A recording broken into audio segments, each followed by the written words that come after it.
When Tang Chen's career was flourishing, he was sold by his girlfriend Xua Bing, forcing him to file for bankruptcy.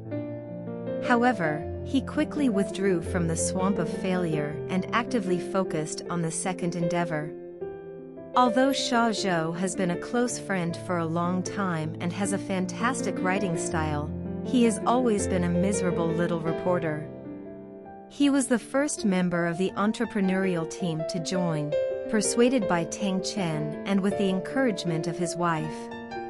In accordance with the team's division of labor, Tang Chen and Xia Zhou collaborated to locate Hou Ji, Zhu Ran, and Bai Ying and establish a gray whale public relations firm.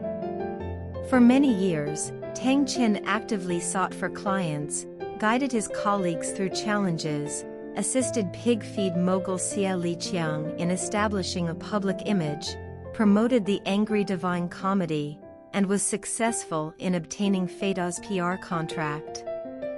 However, Tang Chen uncovered an unknowing secret between Xua Bing and Yi Shou-ru during a battle with a rival business.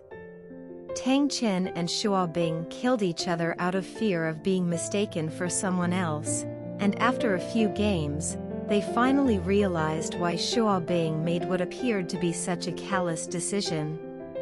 In the end, the two reconciled and worked together to punish Yi Shou-ru, the person responsible for driving Xua Bing's father to suicide. Each employee at Gray Whale PR became aware of their own worth.